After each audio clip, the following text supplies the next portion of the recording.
تو ایک متکلم ہوتا ہے، جس طریقے سے متکلم جو ہے بات کرتا ہے تو جیسے بدن کے اندر صرف زبان بولتی ہے، اسی طریقے سے متکلم پوری جماعت میں بات کرے گا، باقی سب لوگ اس کی بات کو دھیان سے سنیں گے۔ جس سے ملاقات ہوئی ہے صرف اسی کی طرف دیکھ کے نہ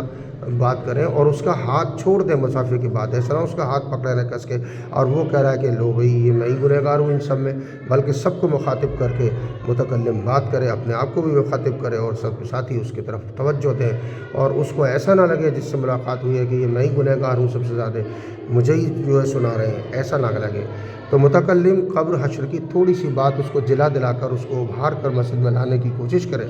اگر وہ کوئی عذر پیش کرے تو اس کے عذر کو کاٹے نہیں، بلکہ اس کو دائی بنا کر چھوڑ دے کہ بھائی اچھا تم بھی آنا اور لوگوں کو بھی لے کر آنا۔ اس کے بعد تیسرے ہوتے امیر۔ امیر کا کام ہوتا ہے کہ جماعت کو جوڑ کے چلے، تو کہتے ہیں سب سے پہلا کام امیر کا شروع ہوتا ہے جب جماعت بنتی ہے، تو امیر کا کام شروع ہوتا ہے کہ وہ امیر جو ہے جماعت کو دعا کرا کے لے جائے، اللہ سے مدد مانگ کے لے جائے، کیونکہ بہت عالی کام ہے، نبیوں والا کام ہے، اللہ تعالیٰ سے مانگ کر پھر قدم آگے بڑھائیں۔ تو اس طریقے سے پہلے جو ہے ہم کیا کریں گے، اللہ سے مانگیں گے کہ اللہ ہم باہر جا رہے ہیں اور جن لوگوں سے ملاقات ہو ان کے قلب کو آپ پہلے سے نرم فرما دیجئے اور ہمارے متکلم کو حق بات سے انداز سے پیش کرنے کی توفیق عطا فرما دیجیے۔ اور اس کے بعد جب جائیں تو سڑک کے ایک طرف چلیں، ایک کنارے سے پوری سڑک کو گھیر کر نہ چلیں، سڑک پر دوسرے لوگوں کا بھی حق ہوتا ہے، ایک طرف بیٹھ کے ایک طرف سڑک کے ایک طرف ایک کنارے سے چلیں، راستہ باقی رکھیں، اور جب کسی کا گھر آ جائے تو گھر کے سامنے کھڑے نہ ہوں، کیونکہ نظر جہاں تک جاتی ہے وہاں تک آدمی داخل ہو جاتا ہے، اس لیے دروازے کے سائڈ سے کھڑے ہوں۔ اور رہبر کو بھی یہ چاہیے کہ زیادہ سے زیادہ 3 مرتبہ آواز دے، اگر کوئی آ جائے تو سبحان اللہ، نہیں آئے تو آگے بڑھ جائے،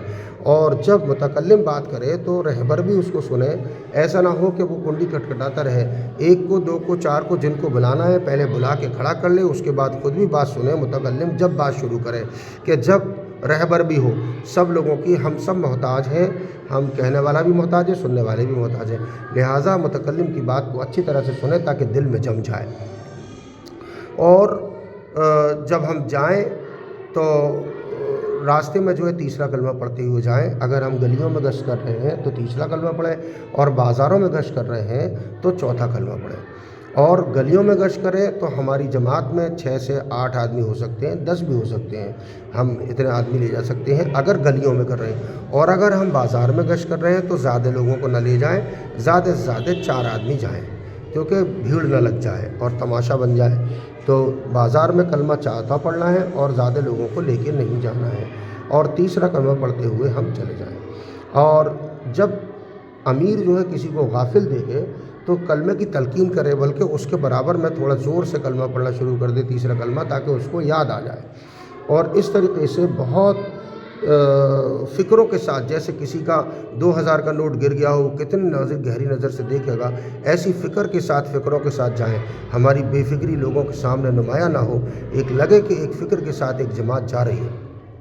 اور اس کے بعد جب ہم ملاقاتوں سے آ جائیں تو واپسی میں استغفار کر کے آئیں۔ استغفار یعنی جو کچھ ہم نے کیا ہے، اللہ اس میں یقیناً کوئی نہ کوئی غلطی ضرور ہوئی ہوگی، اپنے فضل سے غلطی کو معاف فرما دیجئے اور ہمیں آئندہ نیک اچھا عمل کرنے کی توفیق عطا فرما دیجئے۔ یہ تو باہر والی جماعت کا کام ہے۔ اندر والی جماعت کا کام یہ ہے کہ ایک استقبال میں بیٹھا دیا جاتا ہے بندے کو، کہ کوئی بھی آئے اس کا بہت خوشی کے ساتھ استقبال کرے، اہلاً و سہلاً مرحبا بکم، آئیے ماشاءاللہ، اللہ آپ کو جزائے خیر دے، السلام علیکم، سلام کر کے پھر اس سے مصافحہ کرے، مصافحہ کر کے پوچھے نماز تو آپ نے پڑھ ہی لی ہوگی، ایسا نہ کرے نماز نہ پڑھی، لیکن یوں اچھا تصور کرے اور اچھا گمان رکھے اور اسے کہے کہ نماز تو ماشاءاللہ آپ نے پڑھی لی ہوگی، پڑھ لی ہوگی تو بتا دے گا پڑھ لیا، نہیں پڑھی ہے تو اس کو وضو خانہ دکھا دے، وضو کرا کے نماز پڑھ کے، اور جیسے ہی وہ نماز سے سلام پھیرے اور دعا کے لیے ہاتھ اٹھائے تو ہی اس کے پاس بیٹھ جائے، جا کے جیسے دعا کے ہاتھ وہ اپنے چہرے پر لگائے، ادھر فوراً پیچھے سے اس کے کندھے پر ہاتھ رکھ دے اور کہے کہ بھائی دیکھو یہ دین کی بات چل رہی ہے، درمیانی بات ہو رہی ہے، وہاں اللہ رسول کی 6 نمبر کے مطابق بات ہوتی ہے، اللہ رسول کی بات ہمیں 6 نمبر کے دائرے میں، یہ جو درمیانی بات کرنے والی ہیں، جب تک گشت کے لوگ نہیں آتے واپس، جب تک یہ بات کرتے رہیں گے، اور جب اور اس لیے ابھاریں گے ان کے جذبات بنائیں گے کہ جب مغرب میں بات ہو اور دین کی بات کری جائے، تقاضا رکھا جائے تو سب لوگ ارادہ کریں، نیت کریں۔ اس طریقے سے ہم اس گشت کو عمل کریں گے، اور جب باہر کی جماعت آ جائے گی اس وقت یہ بات بند ہو جائے گی اور لوگوں کو اپنی تسبیحات پوری کرنے کے لیے اور دعاؤں کے لیے لگا دیا جائے گا، خالی نہ چھوڑا جائے۔ خالی ذہن شیطان کا گھر ہوتا ہے، پھر دنیا کی باتوں میں لگ جائیں گے۔ اور ایک بندہ ذکر میں رہتا ہے، اللہ تعالیٰ سے دعائیں کرتا ہے، آہوزاری کرتا ہے، گڑ گڑاتا ہے، روتا ہے کہ اے اللہ، یہ بندے چند لوگ تیری مخلوق کے پاس گئے ہیں، ہم سب نااہل ہیں اور تیرے لوگ بہت غافل ہیں، جو باہر والے لوگ ہیں وہ بہت غفلت میں پڑے ہوئے ہیں اور ہم بہت محتاج ہیں اور ہماری کوئی ان سے غرض نہیں ہے۔ اے اللہ، ان کے دلوں کو نرم کر دے، انہیں دین کی بات سمجھنے کی توفیق عطا فرما دے اور انہیں مسجد کے اندر آنے والا بنا دے۔ اس طریقے سے ہم اگر کریں گے تو بہت بڑا نفع ہم دیکھیں گے، بہت بڑا نفع دیکھیں گے۔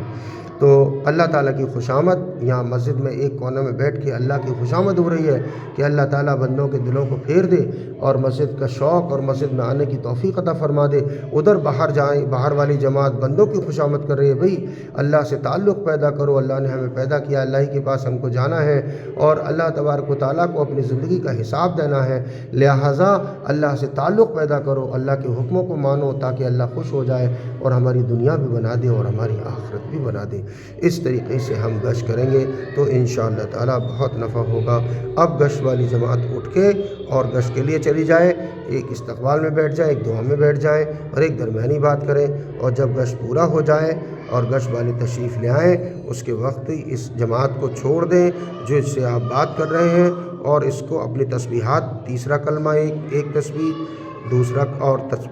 درود شریف کی ایک تسبیح اور استغفار کی ایک تسبیح، یہ 3 تسبیحات صبح و شام پڑھنے کا اہتمام کریں، جماعت کے اندر بھی اور گھر پہ آ جائیں تب بھی۔ ہمیشہ یاد رکھیں یہ تسبیحات اللہ کو بہت محبوب ہیں اور ان کا کوئی سائیڈ ایفیکٹ نہیں ہے، ان سے کوئی مسئلہ نہیں ہوتا۔ اللہ تبارک و تعالیٰ مجھے اور آپ کو کہنے سے زیادہ عمل کی توفیق نصیب فرمائے، آمین۔